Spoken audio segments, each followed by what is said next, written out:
So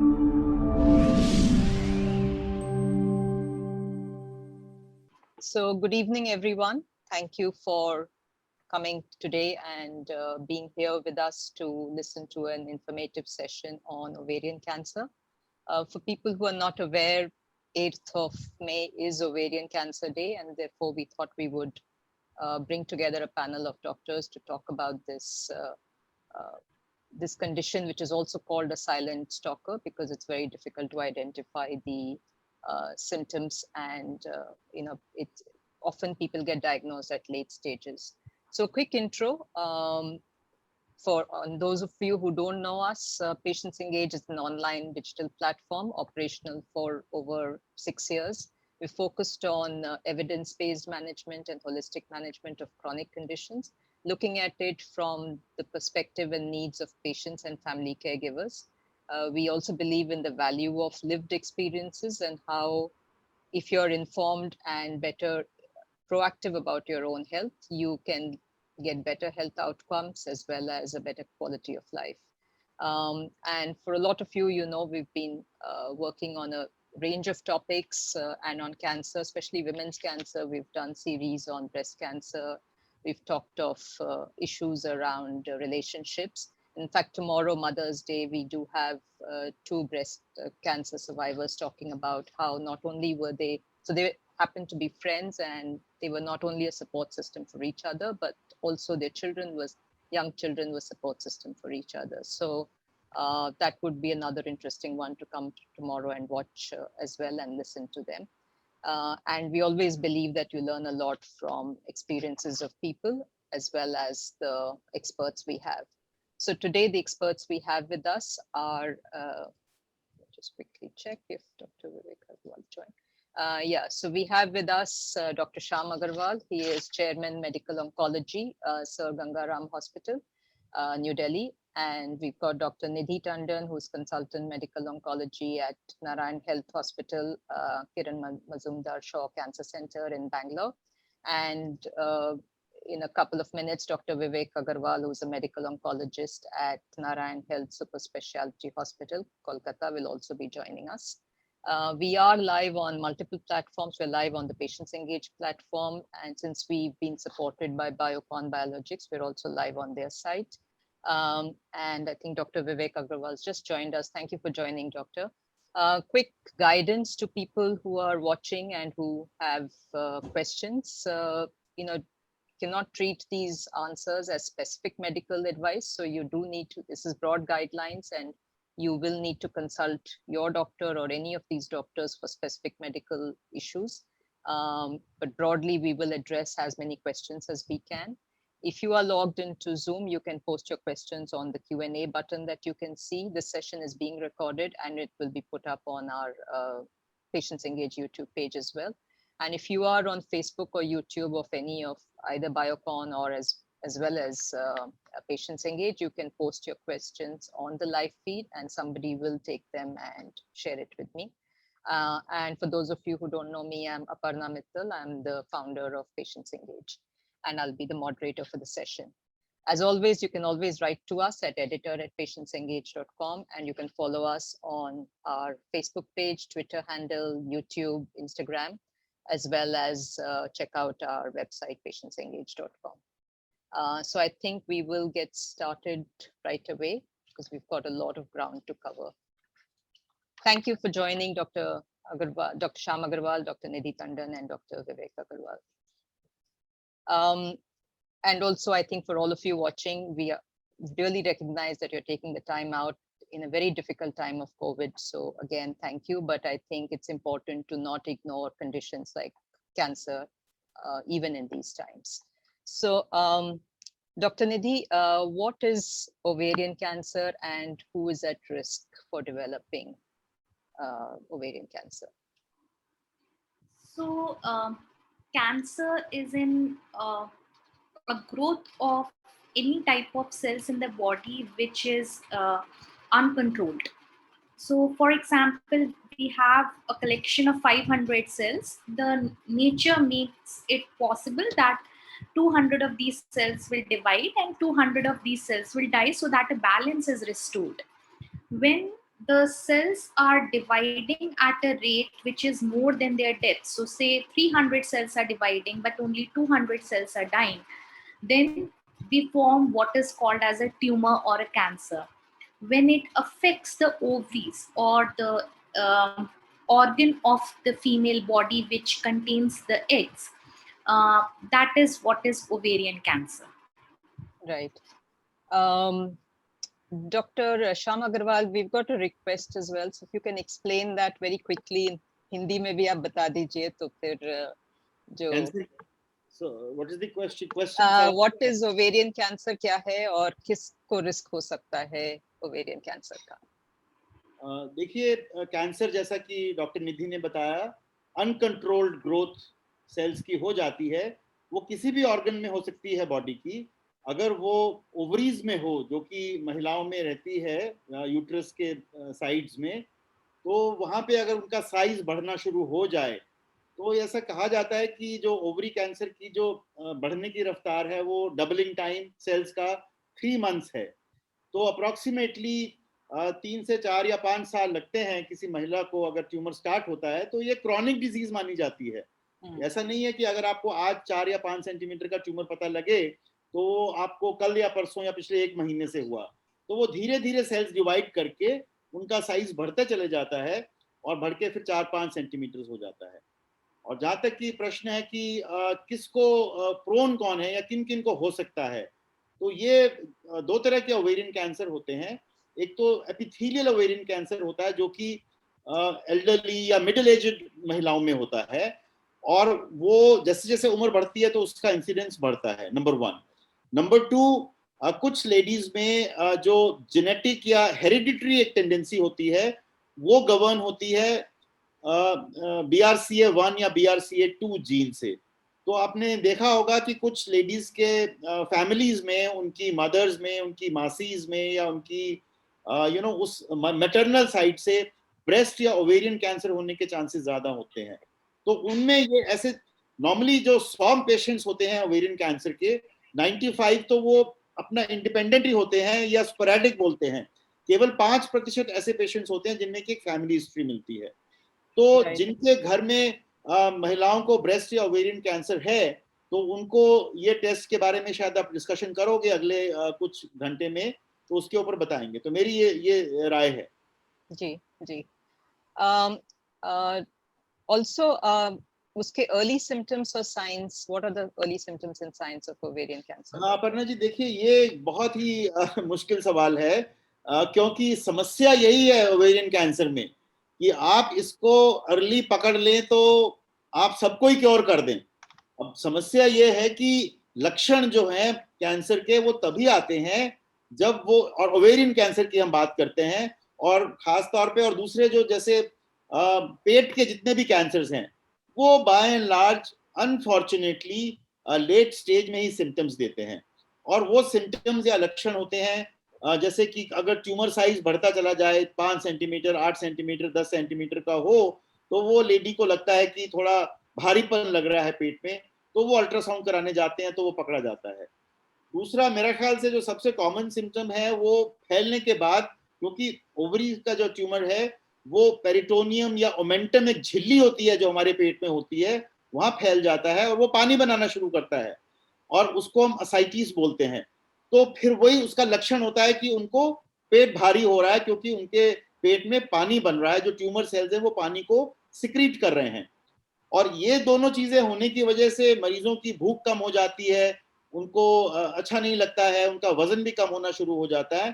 तो ये दूसरे लक्षण आ सकते हैं।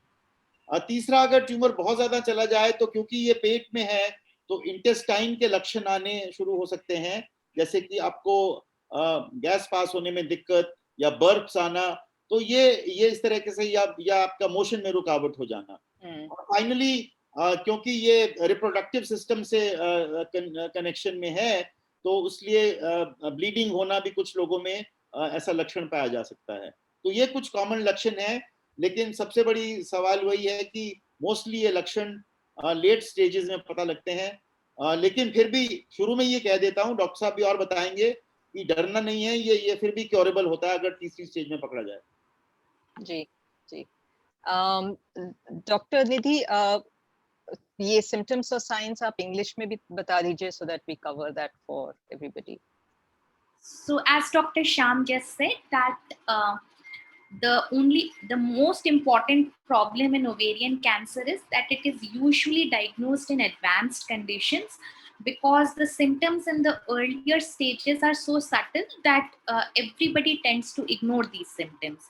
When it is advanced, it could be the patient could present with a lump in abdomen, or as fluid builds up in the abdomen because of the spread of cancer to the surrounding tissue, then there will be a swelling in the abdomen or a distension in the abdomen. When this is causing obstruction or blockage to the intestine or the food pipe, then the patient may present with vomiting and constipation. Okay. And also, when you start seeing these symptoms, because these are so non-specific, right? Who should you get in touch with, right? Because if you have bloating, you'll typically go to your GP, you'll go to your gastroenterologist at best. How does this process work to get to a diagnosis? So usually the patients first present with their symptoms to either a physician who deals with a doctor with the training in medicine, or to a gynecologist. So these are the two places the patient first presents. But what is most important is that ovarian cancer treatment is a very specialized kind of treatment, and a surgical oncologist and a medical oncologist who has a vast experience in treating ovarian cancer should only deal with these patients. So as soon as there is a suspicion that it could be cancer, the patient should be referred to a center where there is a specialty of oncology, both surgical as well as medical. Right. Okay. And Dr. Vivek, how do we differentiate? Because sometimes also it is seen as normal cyst, right? So a lot of times women will go to, especially if the symptom is around bleeding, they'll go to a gynecologist and they'll see a doctor. And we have heard cases where it is treated as a cyst, it's opened up, and then they find that it's cancerous. So what is the best way of kind of getting to a stage where before that it's benign or malignant? You're on mute, doctor. Yeah, I hope everyone is able to hear. Yeah. So this is a very vital question. बहुत ही महत्वपूर्ण बात है ये कि क्योंकि benign cysts जो होते हैं वो बहुत common है, specially pre menopausal age group में जब मेंस्ट्रुएशन चालू रहता है, मंथली मेंस्ट्रुएशंस होते हैं, तो उस एज ग्रुप में बिनाइन सिस्ट्स होना मेंस्ट्रुएशन के अराउंड ये एक कॉमन फिजियोलॉजिकल फिनोमेना है, और कई बार बिनाइन सिस्ट्स भी होते हैं. सो मैलिग्नेंट सिस्ट हम तब सस्पेक्ट करना चाहिए जब हमको सिम्टोमेटिक हो पेशेंट.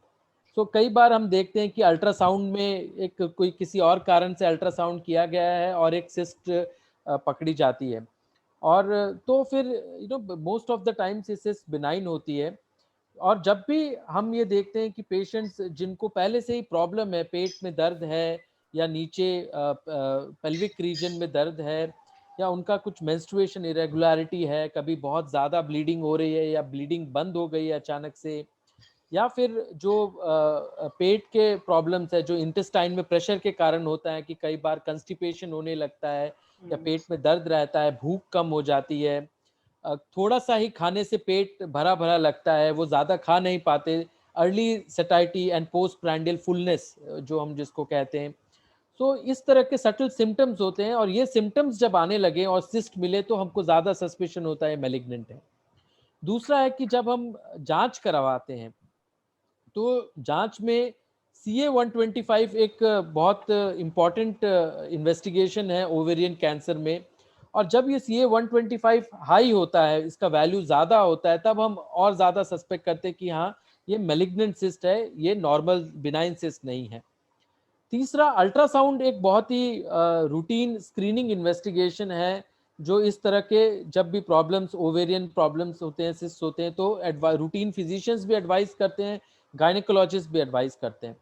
और अल्ट्रासाउंड्स में ये क्लियरली दिखता है कि अगर कोई बिनाइन सिस्ट है तो वो एक सिंपल सिस्ट होगा, जिसका एक अपीयरेंस प्लेन अपीयरेंस होगा, कॉम्प्लेक्स नहीं होगा, उसमें ना बहुत सारे ब्रांचेस नहीं होते, एक सिंपल सिस्ट होता है। लेकिन जो मैलिग्नेंट सिस्ट होता है, जो कैंसर का सिस्ट होता है, वो एक कॉम्प्लेक्स सिस्ट होता है। उसके साथ साथ आपको, जैसा सबने कहा, कि पेट में एसाइटिस हो जाता है, पानी बन जाती है। डॉक्टर श्याम ने बताया कि ओमेंटम में जो झल्ली होती है पेट की, उसमें भी ये फैल सकता है। तो ये सब एक अल्ट्रासाउंड में दिखता है, उससे हम क्लियरली ये समझ सकते हैं। और फिर उसके बाद जब सिटी स्कैन कराते हैं तो उसमें भी ये और ज़्यादा क्लियर हो जाता है कि ये है। और फिर एक प्रॉपर डायग्नोसिस के लिए जब हम कोई बायोप्सी या एफएनएसी कराते हैं, उससे फिर ये कंफर्म हो जाता है कि ये मैलिग्नेंट है या ये बिनाइन है। तो ये सारे पॉइंट्स है जिससे एक रूटीनली हम बिनाइन सिस्ट को और मैलिग्नेंट सिस्ट को डिफरेंशिएट करते हैं। Right. Sorry, Dr. Sham, you wanted to add something? हाँ, मैं एक ही बात ये कहना चाह रहा था कि देखिए, कैंसर एक प्रोग्रेसिव डिजीज होती है, क्योंकि ये सिम्टम्स वेग होते हैं, जो कि एसिडिटी भी हो सकती है, कॉन्स्टिपेशन भी हो सकती है। लेकिन मेरा ख्याल से एजुकेशन का यही पर्पस है कि किसी महिला को, किसी व्यक्ति को, अगर वो सिम्टम्स 15-20 दिन से ज्यादा लगातार परेशान कर रहे हैं और जीपी से दवाई लेने के बावजूद भी ठीक नहीं हो रहे हैं, तो आपको खुद भी एक हाई इंडेक्स ऑफ सस्पिशन हो जाना चाहिए कि ये कोई सिंपल बीमारी नहीं है। एंड ऑफ कोर्स जो डॉक्टर ट्रीट कर रहे हैं उनको भी ये हाई इंडेक्स ऑफ सस्पिशन करके अकॉर्डिंग टू एज, जैसे मैंने बोला कि अगर 50, 60, 70 साल की महिला है तो उसमें उसको ज्यादा तवज्जो देनी चाहिए कि ये शायद कैंसर हो, या जरूरी नहीं है कैंसर ही हो, ट्यूबरकुलोसिस है या कोई और बीमारी हो, क्योंकि ये बीमारियां जो हैं ठीक नहीं होती है बिना इलाज के। जो नॉर्मल एसिडिटी वाली दवाइयां हैं से वो ठीक हो जाते हैं। राइट। फाइनली जो सिस्ट की बात डॉक्टर विवेक ने कही, तो अगर किसी के सिस्ट में सॉलिड कंपोनेंट आ रहा है, नॉर्मली सिस्ट में फ्लूइड होता है जो प्रीमेनोपॉजल या बिनाइन सिस्ट होती हैं, जैसा कि डॉक्टर साहब ने कहा कि कॉम्प्लेक्स सिस्ट, कॉम्प्लेक्स मींस अगर उसमें सॉलिड कंपोनेंट थोड़ा भी है तो कृपा करके उसकी तह तक जाइए और ये पक्का करिए कि वो कैंसरस नहीं। Which means that you must insist that there's a biopsy done. That depends कि उसका स्टेज क्या है, whether the patient is we don't want to touch the biopsy in a stage 1 or stage 2 because you can spill the cells into the abdominal cavity and advance the stage. तो वो biopsy करना है कि नहीं करना है वो depend करता है कि क्या स्टेज है। मान लीजिए जैसे हम कह रहे हैं कि अगर सॉलिड कंपोनेंट है और जैसे डॉक्टर विवेक ने कहा कि CA-125 उसका बहुत ज्यादा है, तो आपका इंडेक्स ऑफ सस्पिशन कैंसर की तरफ बहुत हो गया, उसको मेरे ख्याल से सीधा सीधा निकाल ही देना चाहिए बजाय इसके कि बायोप्सी के ऊपर जाएं हम लोग। Right, okay, got it. So you're saying that the CA-125 will itself give an indication that whether there's solid component or not. No. Ultrasound and CT scan वो बताएंगे कि उसमें लिक्विड कितना है या सॉलिड कितना है। CA-125 आपके शक को थोड़ा और मजबूत करेगा। कंफर्मेशन तो ऑपरेशन से ही आएगी। डॉक्टर विवेक कुछ कहना चाहते हैं? डॉक्टर विवेक, बस एक चीज मैं खाली ऐड करना चाह रहा था कि जब पोस्ट मेनोपॉजल एज ग्रुप में, जैसा सर ने कहा कि हमारा सस्पिशन हाई हो जाता है जब भी इस तरह के हो, और दूसरी चीज है कि फैमिली हिस्ट्री एक और चीज इंपॉर्टेंट है। जब किसी के फैमिली में ब्रेस्ट कैंसर है, फैमिली मेंबर्स को, ब्लड रिलेटिव्स को, या ओवेरियन कैंसर है ब्लड रिलेटिव्स को, या उनको, हमको पता है कि उनको ब्राका म्यूटेशन है, एक hereditary breast and ovarian cancer family की हिस्ट्री है, तो उसमें भी अगर ये सिस्ट हो तो हमारा सस्पिशन हाई रहता है और ये मैलिग्नेंट होने के चांसेस ज्यादा रहते हैं। Right. And can you also explain that, Dr. Vivek, in English? Yeah. So again, just as sir and I explained that the difference between benign and ovarian cyst is that in benign cysts you will not have symptoms. Most of the times they are asymptomatic, but yet you can have large benign cysts also. but benign cysts are more common in the younger age group, in menstruating women, in the premenopausal age group, whereas the malignant cysts are there in the elderly age group, in the postmenopausal age group. And in benign cysts there are less symptoms, but in malignant cysts they are mostly symptomatic. They have subtle symptoms to begin with early, and later the symptoms progress. And whenever there is progressive symptoms, progressive complaints which are not solved by medications of 1 to 2 weeks by a GP, then the suspicion should go high. Right. Secondly, most GPs, most of them, you will evaluate this ovarian cancer via an ultrasound or a CA-125, and when the CA-125 is high, then it is more chance that this is malignant cyst. Again, when you're doing an ultrasound, when you get a complex cyst, which has more solid component, as sir says, and less fluid, more not a simple unilocular cyst but multiloculated cyst, then in these complex cysts the suspicion is more towards malignant. It is more likely to be malignant.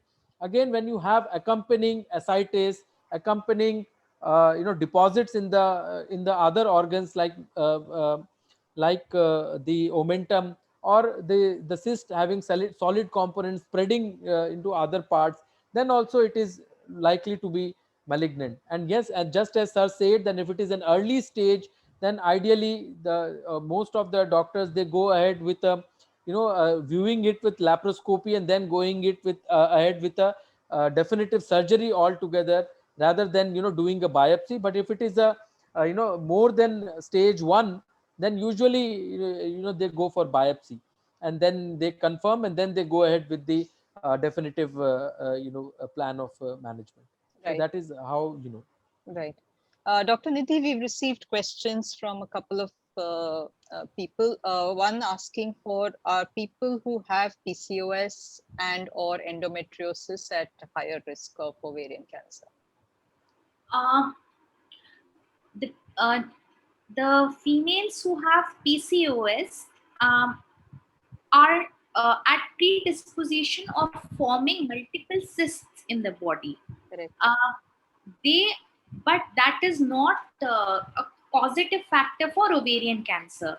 The only point which I will like to make is कि usually PCOS की females obese होती हैं, overweight होती हैं, and obesity in itself ovarian cancer के लिए एक risk factor हो सकता है. तो इसलिए उन लोगों में ओवेरियन कैंसर होने के चांसेस हैं, but PCOS in itself ovarian cancer cause नहीं करता है.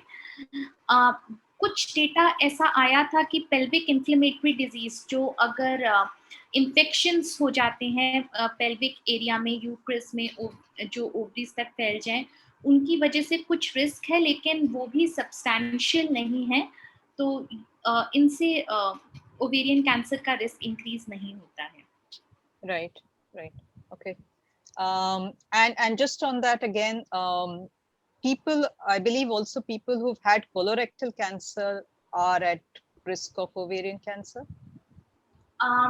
Again. And the Lynch syndrome as well, somebody's asked about. So, जैसा डॉक्टर श्याम ने बताया कि about 5 to 10% of ovarian cancers hereditary होते हैं. अब ये जो हेरिडिटरी होते हैं, ये BRCA1 और BRCA2 जीन्स की वजह से हो सकते हैं, PALB2 जीन की वजह से हो सकते हैं, और लिंच सिंड्रोम की वजह से हो सकते हैं.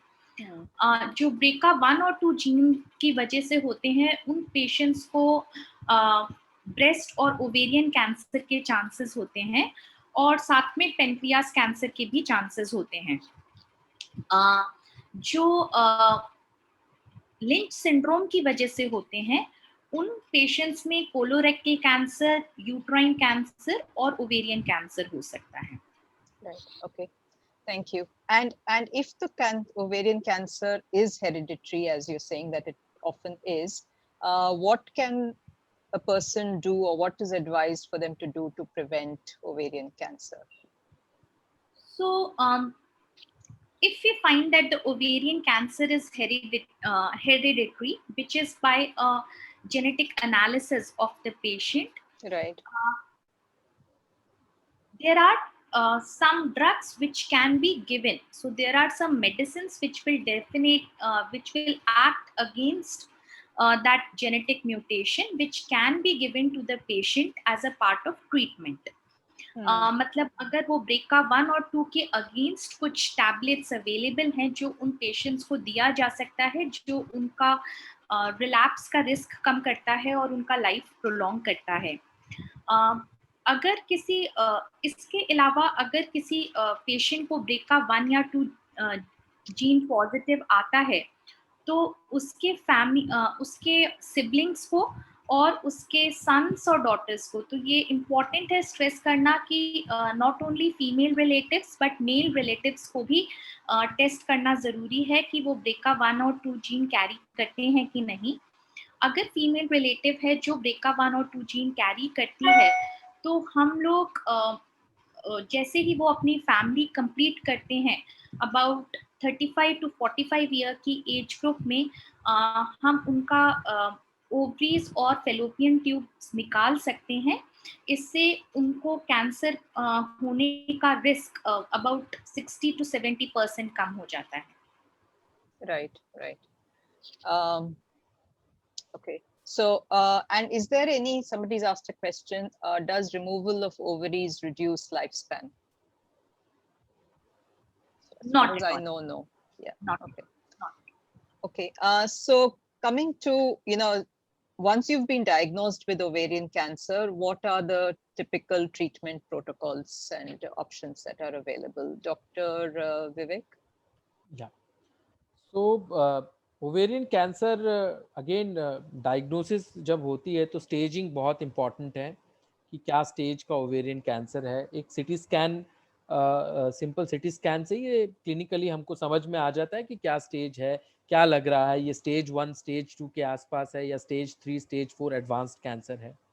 अगर ये अर्ली स्टेज कैंसर है जिसको हम ऑपरेट कर सकते हैं, तो यूजुअली मोस्ट जो डिसीजन है ट्रीटमेंट का वो ये होता है कि हम पहले इनको सर्जरी करें और उसके बाद में फिर कुछ एडजुवेंट कीमोथेरेपी दें स्टेज के हिसाब से.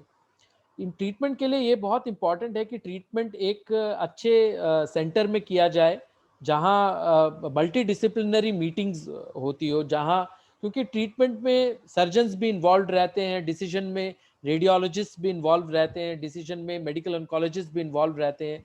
इसीलिए ये इम्पॉर्टेंट है कि एक अच्छे कैंसर सेंटर में इलाज किया जाए जहाँ मल्टीपल टीम्स एग्जिस्ट करती हो जो एक साथ कोहेसिव एक कोहेसिव यूनिट होके काम करे. तो उससे क्या है, पेशेंट का बेटर आउटकम्स होता है, पेशेंट को भी कॉन्फिडेंस आता है, मैनेजमेंट सही रहता है. नंबर 2 कि जिस तरह से मैंने बताया कि स्टेज के अकॉर्डिंगली हम या तो पहले सर्जरी करते हैं जो एक एक्सटेंसिव सर्जरी होती है.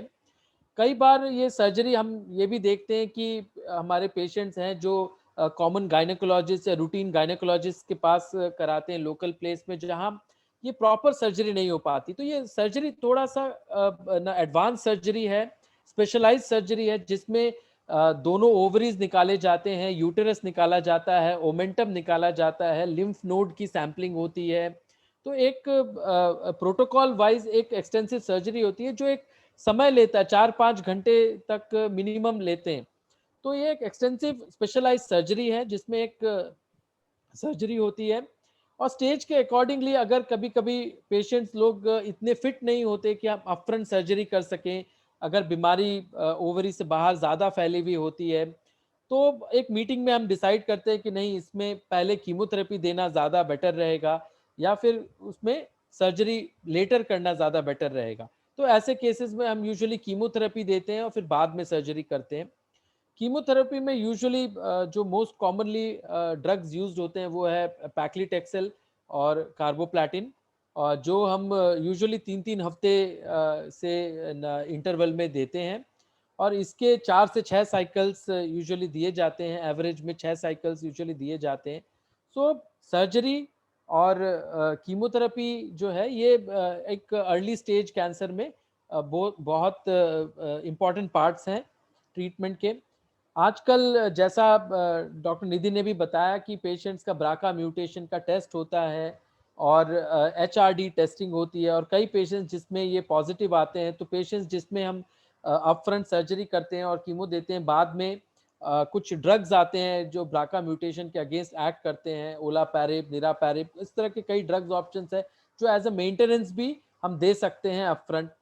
सर्जरी किस तरह से हुई है, क्या इंडिके, उस हिसाब से कुछ मेंटेनेंस ऑप्शंस भी हैं।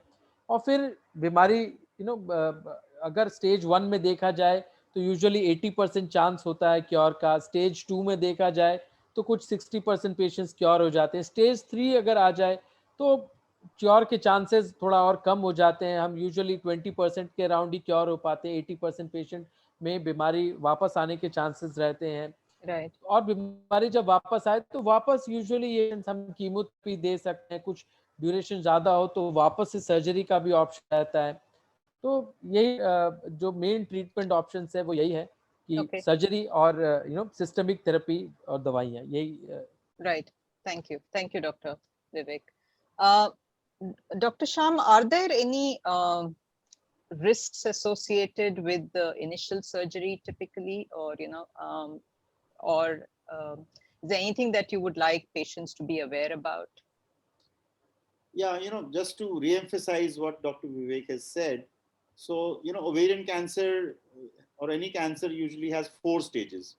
So stage 1 is when the cancer is confined to, one ovary. Right. Stage 2 is when it is gone to both the ovaries, but it is also limited to the pelvic area. It has not crossed the pelvic brim. Stage Right. 3 is when it is spread into the abdominal cavity and it has not gone beyond that. So abdominal cavity usually means omentum and peritoneum and lymph nodes and fluid formation. Right. So these 3 stages are potentially curable, as was emphasized before. Stage 4 is when the disease has gone into distant organs like bone, liver, lungs, or brain, etc. So that is a difficult scenario, and of course lungs. So these are difficult patients to cure. So now the surgery for ovarian cancer is not difficult at all. Right. If it is done by a trained person, it is a little more than removing the uterus, removing the fallopian tubes and the ovary. And as Vivek said, so especially for stage 3, when they have a little more advanced stage, it does take a little extra time. But by and large, I think if you are doing it from a trained surgeon, the morbidity is not much. The hospital stay, what I find in my hospital, patients who are undergoing surgery for stage 3 ovarian cancer, it's just 6-7 days. So they don't stay beyond 6-7 days most of the times. Right. So, in the ovarian cancer surgery, they not only remove the uterus, ovaries, fallopian tubes, but they are also removing the omentum. They are looking at, various areas in the abdomen and taking, several pieces from there, including lymph nodes, to see कि वो बीमारी कितना फैला है कि नहीं फैला है. So there is a very, very proper laid down techniques for ovarian cancer surgery, which is done by trained surgeons. And the objective of surgery in stage 3 is to achieve maximal cytoreduction. What I mean by that is कि आपको बिल्कुल कुछ दिखना नहीं चाहिए उसके abdomen के अंदर, बिल्कुल क्लीन हो जाना चाहिए. क्यों? क्योंकि उनका जो सर्वाइवल है उस सर्जरी की कंप्लीशन पे डिपेंडेंट है. अगर आपकी सर्जरी अच्छा डॉक्टर नहीं करेगा, वो ट्यूमर आपके एब्डोमेन में छोड़ देगा, तो आप कीमोथेरेपी पे डिपेंडेंट हो जाएंगे बहुत हद तक. और ये क्लियर डेटा हमारे पास है, साइंटिफिक डेटा है कि जिनका, उसको हम बोलते हैं R0 रिसेक्शन, या 5 मिलीमीटर से कम का साइज ट्यूमर बचना उनके एब्डोमिनल कैविटी में, तो then you get the best results from surgery. तो आई थिंक सर्जरी का role cannot be over emphasised. Proper surgery has to be done. और जहां तक कि स्टेज 3 की बात है, जब उनमें पानी बन रहा है, तो इंडिया में एक कॉमन प्रोटोकॉल जो प्रचलित है वो ये है कि 3 साइकिल्स कीमोथेरेपी के देके उनके पानी को सुखाया जाए, उनके ट्यूमर को छोटा किया जाए, ताकि सर्जन्स को सुविधा हो, पेशेंट्स को सुविधा हो ऑपरेशन करने में, और उसके बाद 3 साइकिल्स और दिए जाएं. और इसमें ये कहा जाता है, और हमारे पास लिटरेचर है, कि अमेरिका में कुछ लोग सर्जरी पहले प्रेफर करते हैं और फिर 6 साइकिल्स कीमो देते हैं. लेकिन I think Indian data, European data is very clear कि 3 साइकिल्स कीमो, फिर सर्जरी, और फिर 3 cycles chemo in stage 3 is equivalent. पहली स्टेज में और दूसरी स्टेज में upfront surgery is the main treatment of choice, Treatment. followed by adjuvant chemotherapy for 6 cycles. Right. And one question that comes up after surgery, because I think there is greater awareness that after breast cancer, you should be, you should exercise for lymphedema. But for ovarian cancer, we find that awareness of that is not, it's not well known that you could have risk of lymphedema. Yeah, so in the abdominal cavity, when you do the surgery, so lymphedema is usually not a problem, and we do see sometimes a fluid collection after the operation because they do a very radical surgery. So as a reaction to that surgery or knife or whatever, so there are pockets of fluid collection, और वो pockets of fluid collection को हम ignore करते हैं और वो 5-6 महीने साल के अंदर अपने आप ही गायब हो जाते हैं. तो लिम्फेडिमा इसमें प्रॉब्लम नहीं है. यस, आपका एक स्कार बनता है, वूंड है, आप जब इंटेस्टाइन को भी हैंडल करते हो, जब आप पेट में जा रहे हो, तो उसके रिलेटेड इश्यूज अराइज हो सकते हैं, लेकिन उनकी संभावनाएं आई थिंक 1-2% की रेंज में रहती हैं. तीसरा, क्योंकि आप एब्डोमेन में जा रहे हो और वहां पे किडनीज और यूरेटर रहते हैं, तो ये सर्जिकल मैटर है, तो हम उसकी ज्यादा डिटेल में नहीं जाएंगे. जो ट्रेन्ड जो सर्जन्स हैं, दे नो देयर जॉब, और उनको हमें अपने आप को समर्पित करना है कि वो हमारे ट्यूमर को निकाल दें और हमारे को सेफ रखें. Yeah. Okay, thank you. And one question that's come is because if you're diagnosed first with ovarian cancer, and you're BRCA positive, are you at risk of breast cancer? Absolutely. So what is the right? So these women will have a lifetime risk of over 70 to 80% or even more for developing breast cancer, during their life. So now, if you got ovarian cancer, then you're removing both the ovaries. So, that acts as a deterrent because ovaries produce estrogen, and that estrogen is removed from the body, and therefore your incidence of developing a breast cancer will certainly be lowered. But now, for example, if you look at, the Angelina Jolie and so on, so, these women, they've gone ahead and done mastectomies. So first of all, she did her both breast removals, prophylactic. She didn't have cancer ever. Correct. Then subsequently, she got her both the ovaries removed, because जब वो organ ही नहीं होगा, तो cancer कहाँ बनेगा? तो that is the theory कि अगर आपको बहुत डर लग रहा है, genetic counselor के पास जाइए, अपना सारा prophylactic के बारे में समझिए, क्योंकि breast is a very important organ of a lady.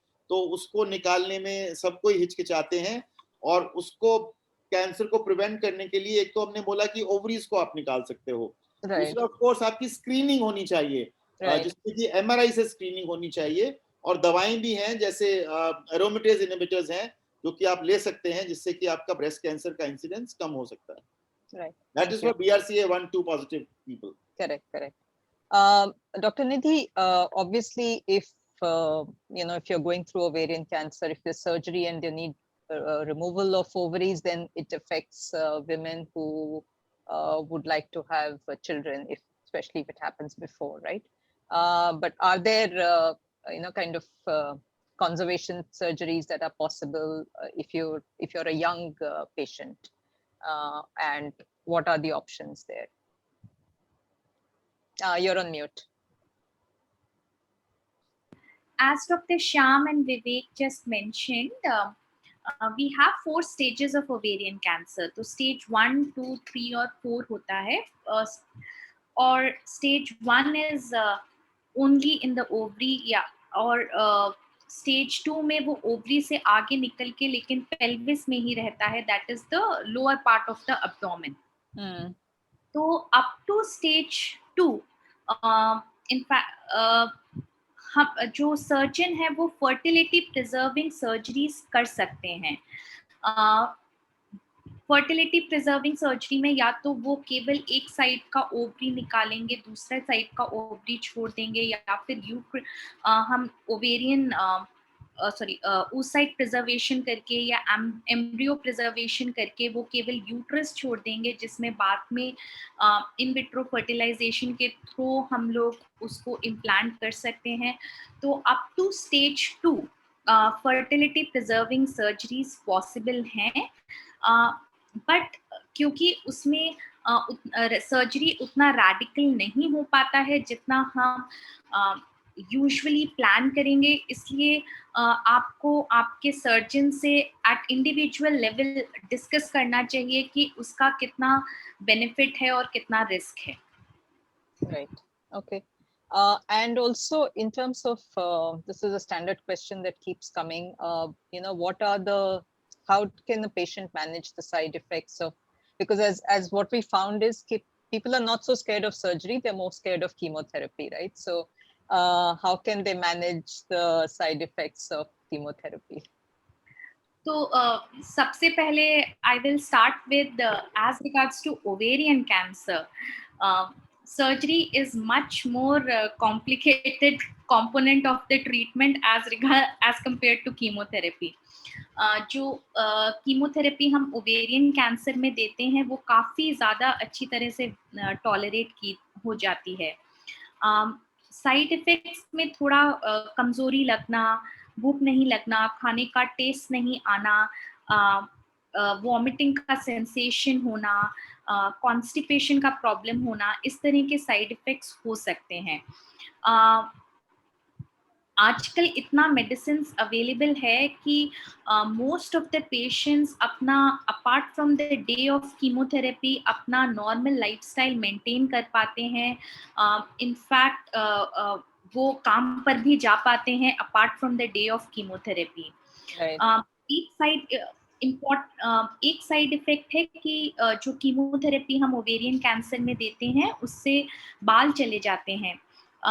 उसके लिए भी आजकल एक टेक्निक अवेलेबल है जिसे हम स्कैल्प कूलिंग मशीन्स कहते हैं. तो जस्ट लाइक आपका हेयर स्पा में एक आप हेलमेट टाइप का लगाकर बैठते हैं, वैसा कीमोथेरेपी के दौरान दिया जा सकता है, जिसकी वजह से आपका हेयर फॉल काफ़ी कम हो जाता है. इवन इफ आप वो यूज़ नहीं कर रहे हैं तो ये एक टेम्पररी साइड इफ़ेक्ट है और एज सून एज आपका कीमो खत्म होगा आपके बाल वापस आ जाएंगे. It is not a permanent side effect. Right. Infections का रिस्क कीमोथेरेपी की वजह से इंक्रीज होता है और इसलिए बहुत ज़रूरी है कि हाइजीन मेंटेन किया जाए. आजकल हम लोग सभी सोशल डिस्टेंसिंग कर रहे हैं, लेकिन उसके अलावा भी किसी को भी इन्फेक्शन का कोई भी सिम्टम हो तो उससे एकदम दूर रहना है. घर का बना हुआ फ्रेशली कुक्ड खाना खाना है. बाहर का खाना या रखा हुआ खाना नहीं खाना है. ज़रा भी कुछ इन्फेक्शन का सिम्टम आए, जैसे फीवर है या कॉफ है या लूज मोशंस हैं, तो तुरंत अपने डॉक्टर को कंसल्ट करना है. Right. And since you brought up infections, I think let's also talk about COVID at this stage, because I think, and Dr. Sham, this is for you, obviously people who are going through treatment are at higher risk for infection. But is that also true of people who are currently not on treatment, and especially in the context of COVID-19? And should they be delaying or, kind of treatment? So if they're in the middle of chemo cycles or they haven't started their chemo cycle, should they be delaying it? So I think the dictum goes that if you are COVID positive, no chemotherapy must be administered. So, and usually, as you know, COVID is a 14-day story. So it's over by and large, unless 1, 2, 3% of these people going into a difficult phase. So by and large, patients come back after 10 to 14 days. But the main problem is the scare of COVID because of traveling to the hospital, or maybe we get patients, coming from outside Delhi. So they've all stopped coming because some relative has to come along with. So, so everybody in the family is at a risk. So that has become a huge, huge issue, which is, keeping patients at home, or maybe, people who wanted to come to bigger places like Delhi, Kolkata, Bangalore, etc. So they've stopped traveling. And what we are seeing is that because of this fear of COVID, they just don't want to come to the hospital. Correct. And I've been making this statement that, there is no lockdown on cancer.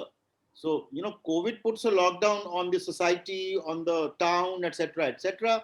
but the cancer is not locked down. I mean, I can understand 10, 14 days gap, or a couple of weeks gap between the scheduled treatment.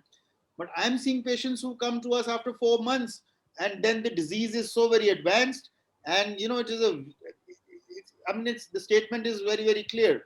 There's no lockdown on cancer. So Right. cancer, I think that message has to go loud and clear to each and every person, that Right. you cannot postpone your treatment beyond a couple of weeks. So please, for God's sake, we do have some modifications. We can make the treatment milder so that you do not go for a lot of side effects of infections, etc. Instead of 3 weekly, as Vivek said, we can do weekly protocols. We can give you simpler treatments which can still control the cancer and not jeopardize your quality of life or put you at a heightened risk of getting infections. So we have everything available, but then patient has to come to us. Today Right. you have the video consult available, so Correct. kindly utilize that. So all that has to be, through your channel. We should pass on these information. And if they do a video consult, especially if they're outstation patients, are they able to administer get the treatment administered? Are there options like, oral No, chemotherapy, no, etc., no, no, that no, they even, can? no, no, not only that. Even, for example, we are sitting in Delhi, or Vivek is sitting in Kolkata, Nibi is sitting in Bangalore. So these are like, metropolitan cities. Correct, But correct. then people are living in B towns. So, Exactly. so they, and I think there are enough nursing homes, big hospitals, who can take the advice from us. I mean, the patients can, and they can be followed. Right. And we've been doing that even when there was no COVID. So Correct. everybody cannot come to us for 6 months of treatment. So I think that needs to be encouraged, so that patients are on time. Because if you delay too much, cancer doesn't wait. Mm. So it's very, very clear. So I mean, we are losing patients because now we don't have beds, because COVID is all over the country, and 80% of the beds are occupied by COVID patients. So it's a very, very, I mean, sorry state of affairs for patients who have cancer and who have other non-COVID diseases, heart disease, diabetes, hypertension, and so on. So we are going to lose people because of these non-COVID diseases not being addressed in time. Right. Right. And if a cancer patient, I mean, if an ovarian cancer patient who's currently under treatment gets COVID, um, should they be contacting their oncologist as well, or is it enough to just treat with a COVID doctor? Usually, I mean, it all depends on the surgeon and the expertise available. I mean, so I normally don't treat COVID cases individually, but let me on the same breath say I have 100 of my relatives and friends whom I am giving free advice. So but when it comes to my cancer patient, well, I mean, somebody has extreme faith in me. Well, then I'll prescribe a stand, because there is a standard There's a prescription protocol. today. So, Correct. but when they get complicated, well, then I think we refer them to our specialists who are Specialist. looking after sick patients who require oxygen in the Right. ICU, etc., etc. Right. No, the reason I'm asking is sometimes certain conditions, like for instance, if you have a kidney condition, right? If you're on dialysis, then even though you're treated by a COVID doctor, you should be in touch with your nephrologist. Similarly, for anybody with So, a diabetologist, right? So that's why I just want to make sure that there is no specific reason that they need to get in touch. I'll give you an example. For example, we have a patient who was given chemotherapy, say 5 days ago, and now her TLC is 2000. Her platelets are low because of the chemotherapy, and she has got COVID. Right. She's admitted in COVID ward under the care of a COVID expert, and we are giving our advice for the WBC, for the platelets, and Right. for other infections. Right. So we are there. It's not that Right. we are out of picture if Right. we are required. Okay, great. Dr. Vivek, question that keeps coming up now that we've got 2-3 people asking about vaccination for cancer patients. So, again, I would want to differentiate both currently undergoing treatment, those patients and those who are survivors. Is there any guidance for both the categories of patients? Yeah, so for survivors, I think there is beyond doubt, the set advice from everybody that there is no contraindication for vaccination. Go for vaccine. Vaccination is a must in the current state for survivors who are not taking any active treatment. Right. Now, patients who are on active treatment, then also I would say that any active treatment that you are taking, any active anti-cancer treatment you are taking, there is no absolute contraindication to vaccination. Right. Vaccination is something that is a must in the current era, because this vaccine is something, this is probably going to save you from severe disease if you take COVID. So patients, all patients of cancers should take vaccine, and all caregivers of the patients are also should take vaccine.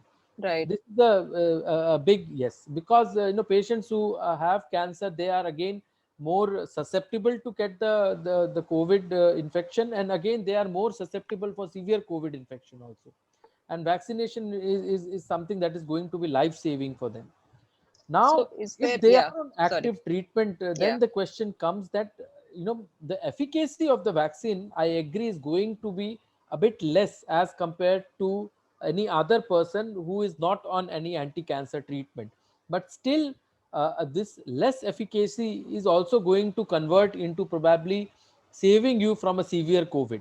It may not save you from COVID infection, but it will save you from a symptomatic COVID or a severe COVID. Now, Right. when to take the vaccine? Right. If you are taking chemotherapy, so suppose you are taking 3 weekly chemotherapy, so it is ideal that you take the vaccine in the third week, or between the two cycles of the chemotherapy, when you are not in a phase where your counts are the lowest, or you are in the neutropenic phase. Right. So Right.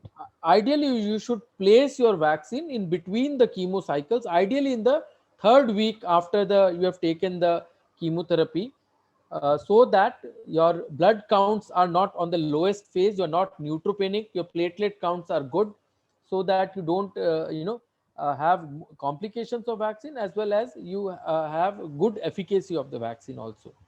If you are taking weekly chemotherapies, then also we are advising patients to take the vaccine between the two cycles of chemotherapy, not to take yeah. If you are taking radiation, I don't think there is any contraindication to taking the vaccine. You should take the vaccine at the opportune moment, as soon as you are getting the vaccine. If you are having surgery scheduled, again it is most ideal that you take the vaccine before the surgery.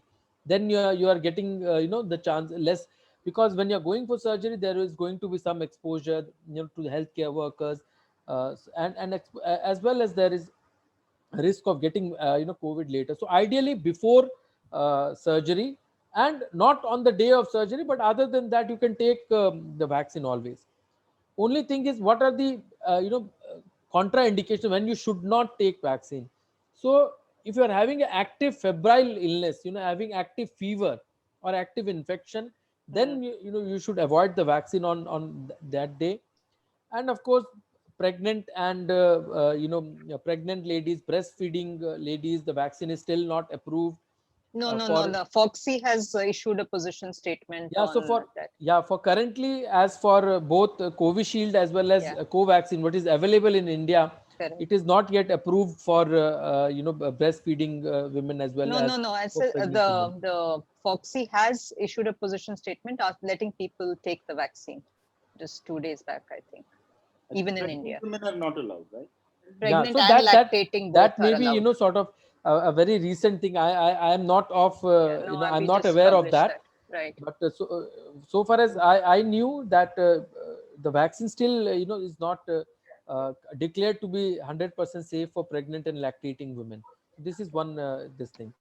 So Okay. other than that, and talking about ovarian cancer patients, I don't think so most of the our patients are concerned. वो पूछते हैं कि भाई vaccine लेने से उनको तकलीफ होगी क्या, या साइड इफेक्ट्स होंगे क्या. तो साइड इफेक्ट्स जो है वैक्सीन के, वो बहुत ही कम है. Mild fever, mild local site pain हो सकता है, कुछ लोगों को सर्दी हो सकती है, कुछ माइल्ड थकावट जैसी रह सकती है, वीकनेस रह सकता है.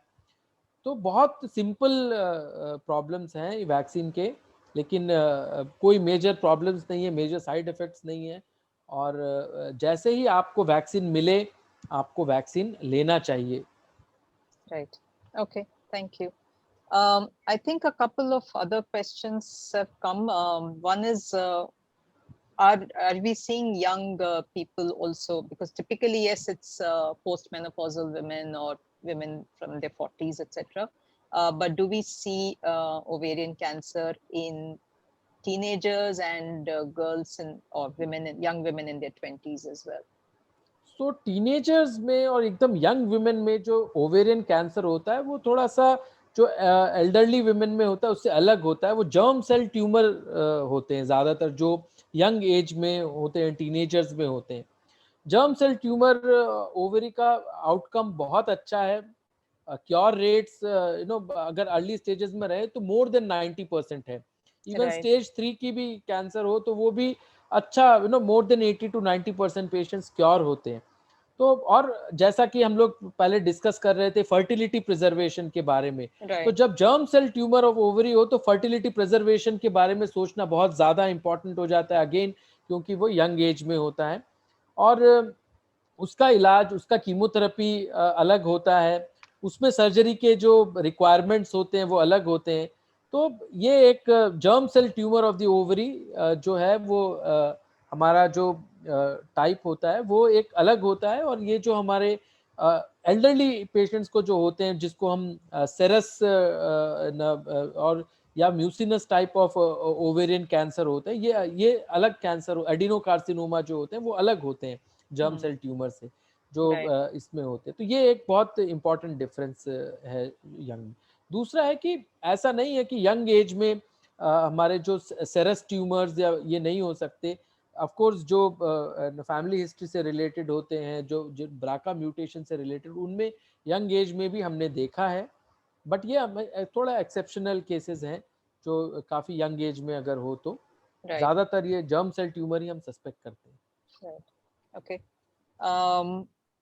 Dr. Nidhi, anything you would want to add to that? Just one thing कि अगर यंग एज में होते हैं और जैसा डॉक्टर विवेक ने बोला एपिथेलियल ओरिजिन के नहीं है, सीरस और म्यूसिनस नहीं है, जो मोस्ट लाइकली होते हैं वो बॉर्डरलाइन ओवेरियन कैंसर्स होते हैं या फिर जर्म सेल ट्यूमर्स या सेक्स कॉर्ड स्ट्रोमल ट्यूमर्स नाम के ओवेरियन कैंसर्स होते हैं. ये वेरी हाईली क्यूरेबल कैंसर्स होते हैं. इनका क्योर रेट 90% तक होता है. तो उस एज में प्रॉपर ट्रीटमेंट होना बहुत ज़रूरी है क्योंकि 90% हम लोग पेशेंट को कंप्लीटली कैंसर फ्री करके नॉर्मल लाइफस्टाइल दे पाएंगे. Right. Okay, thank you. I think we are pretty much coming to the end. There may be a couple of straggling questions that come in. Dr. Shyam, your final words, especially on how patients can manage their quality of life. And I know you've said no lockdown on cancer, but anything else? I think the message has to go very loud and clear. That if symptoms are persisting, in an elderly or a middle-aged person, so a lady, she should have a very, very high index of suspicion. If you catch it in the first 3 stages, you are looking at curable cancer with surgery and, if required, chemotherapy.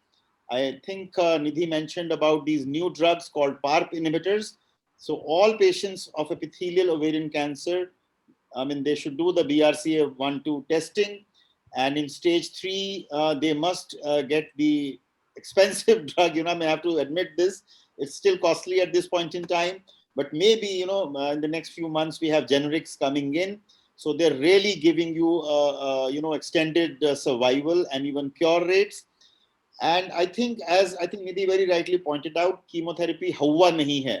You do have this hair loss business. But then I think it's a 6 months thing. And during therapy also you can work. Just 3-4 days you feel less hungry.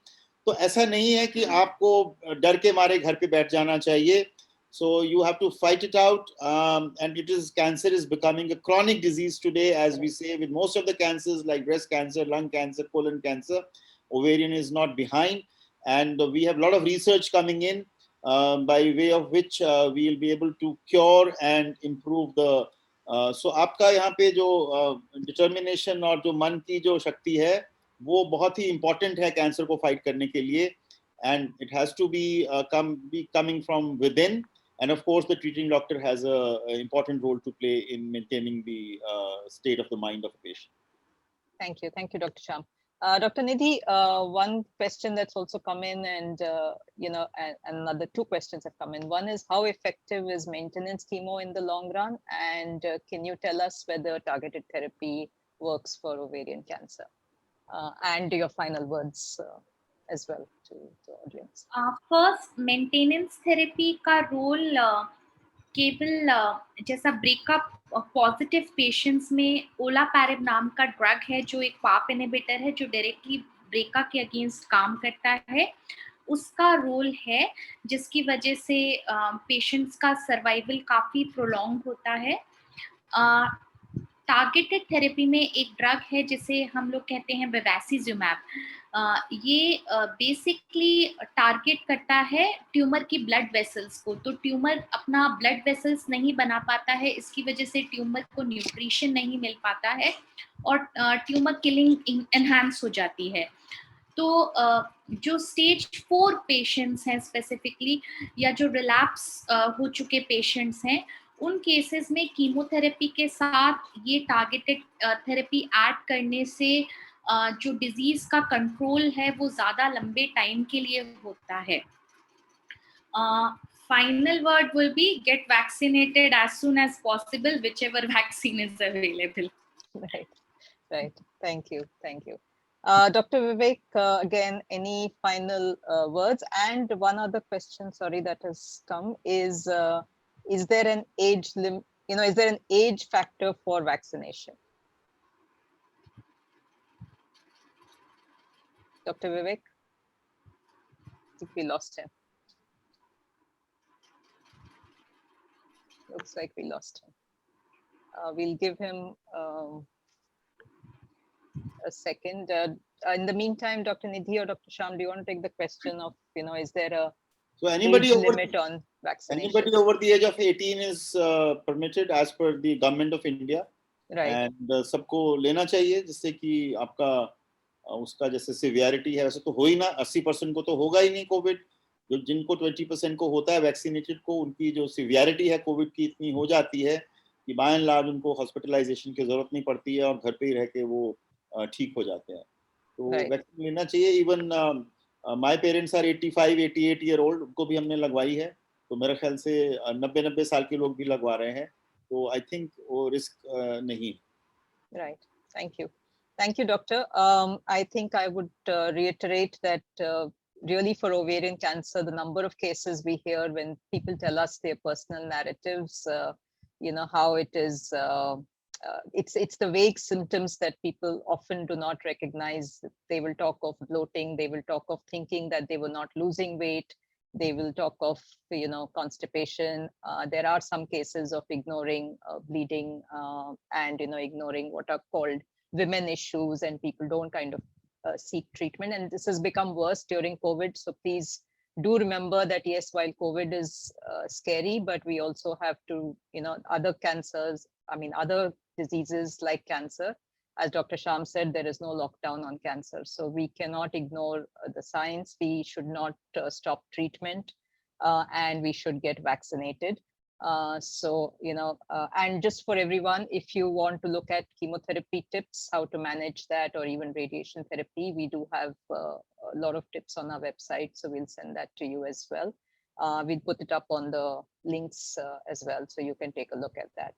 I think Dr. Vivek is just back. Any final words, Dr. Vivek, since we lost you? I think, I lost the connection. Yeah. So, सबने मतलब जो सबने कही वही वो वापस नहीं दोहराऊंगा.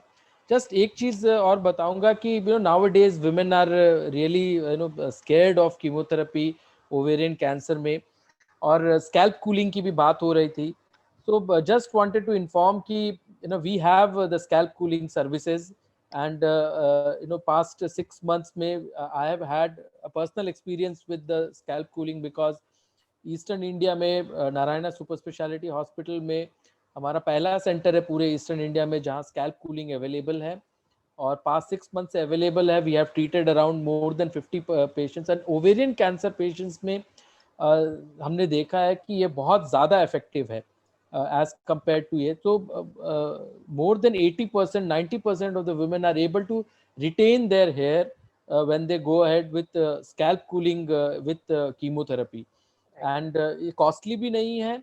It's a very simple session of wearing a cap which is actually very cold because the coolant runs through the cap connected to a machine. Right. And when you have that wearing that cap, it cools your scalp to very low temperatures, where by the blood flow to the scalp increases, the chemotherapy effect on the scalp, on the hair follicles decreases, and this subsequently results in less hair fall and early hair regain. And most of our patients of ovarian cancer who are taking, more than 90% of them have not lost their hairs. They are able to sort of be more confident of their own looks when they are taking chemotherapy. They are not having any body issues, body image issues. Psychologically they are more confident, they are more compliant to treatment, समय से treatment ले पाते हैं, ज़्यादा confident feel करते हैं. सो इस तरह के सर्विसेज अब आने वाले समय में मोस्ट सेंटर्स में अवेलेबल होने वाले हैं इंडिया के. And I think time is good where the chemotherapy के साइड इफेक्ट्स मिनिमम से मिनिमम होते जा रहे हैं, कम से कम होते जा रहे हैं, ऑप्शंस हमारे पास ज़्यादा है. So this is one thing. And number 2 कि कई सारे पेशेंट्स हैं हमारे जो आयुर्वेदिक ट्रीटमेंट, होम्योपैथिक ट्रीटमेंट, इस तरह के ऑल्टरनेटिव ट्रीटमेंट्स में समय काफ़ी वेस्ट कर देते हैं और कई बार हमारे पास एडवांस स्टेजेस में लेके आते हैं. सो मेरी यही उनसे रिक्वेस्ट है कि समय पे दिखाना, अर्ली दिखाना बहुत ज़रूरी है. और जैसा सर ने कहा कि कोविड पे कोई लॉकडाउन नहीं है, तो इसीलिए लॉकडाउन हो चाहे कोविड हो, कैंसर तो आपको ऑलरेडी है. कोविड हो या नहीं हो ये तो बाद की बात है, बट कैंसर तो ऑलरेडी है. और कैंसर सर्वाइवल जो है वो आपके लॉन्ग टर्म सर्वाइवल को बहुत इम्पैक्ट करेगी अगर आप डिले करते हैं ट्रीटमेंट. तो ट्रीटमेंट जल्दी से जल्दी लीजिए. And talk to your oncologist if you have any issues. Your oncologist is going to support you if you have any problem. Thank you, Dr. Vivek. So yeah, I think it's all summarized well. So stay safe, vaccinate, and keep up with your treatment. And tomorrow, if you are interested, we are talking to, as I said, two mothers who are friends. So mom buddies become cancer buddies. So please join us tomorrow at 4 p.m. India time, and stay safe. Thank you, Dr. Sham, Dr. Nidhi, and Dr. Vivek for your precious time. And it is a difficult time. So completely appreciate your being able to join. Thank you, ma'am. Thank you. Thank you. Thanks a lot.